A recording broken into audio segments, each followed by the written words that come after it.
here's another example. Think about, and I was thinking about this recently, like when I got involved in digital technology, at the beginning of using like virtual stuff, which was about 9 months ago, everything was new to me, and it was fresh and it was exciting. But now 9 months later, it's not new, but I still have to find a way to make it fresh and exciting, right? Mm-hmm. I still have to find a way to do that. And if you're working for a company and you're sitting down in the same place at the same computer using the same programs, talking to the same people, it gets boring. Right? It just gets really boring. And that kills companies. Kills companies, kills progress, kills kills motivation, kills everything progressive, basically. Yes.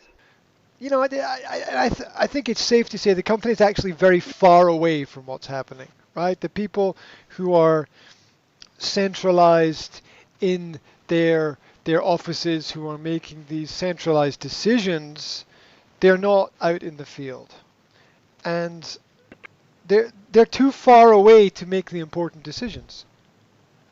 Yes.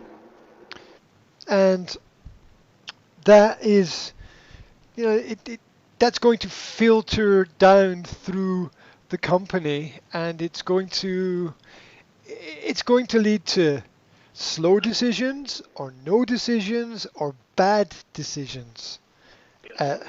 at, uh, at the end of the day, because the people, like guys, it's and I said this, I listened back to our last conversation. I listened back to the whole conversation, yeah, during the week, because Mm-hmm. I felt that there was, yeah, I felt that there was a lot of really, really useful and important things there. And it seems to me that the key issue for a lot of businesses and a lot of people is that people are at the heart of everything. People are at the center of everything.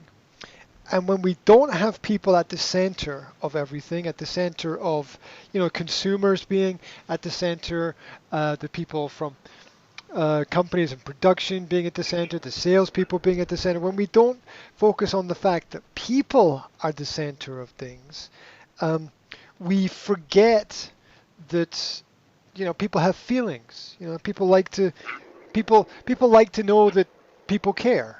People are happy to see people, right? People are happy Yes. to help people. People are happy to solve people's problems. People are happy even sometimes to listen to people's problems. And if we don't put people at the center of things, then we lose that, and then we start treating people like machines, which is wrong, because we're we're emotions, and when we understand that we are emotions, we understand that it's the emotion that moves Mm. things, not just people, but business, and makes people make decisions and buy products and invest and do all the exciting things in life, um, like get out and do things. It's it boredom is well. Here's a domino effect for you. Boredom leads to frustration, and frustration leads to anger, and that's not a good result. That's not what in companies we want to create if we we want a positive future, right? Um, and I have this fear that in the long term it's going to lead to people being forced to buy certain products instead of choosing certain products, which I think is terrible. I think that under the the working positive elements of the capitalist society that we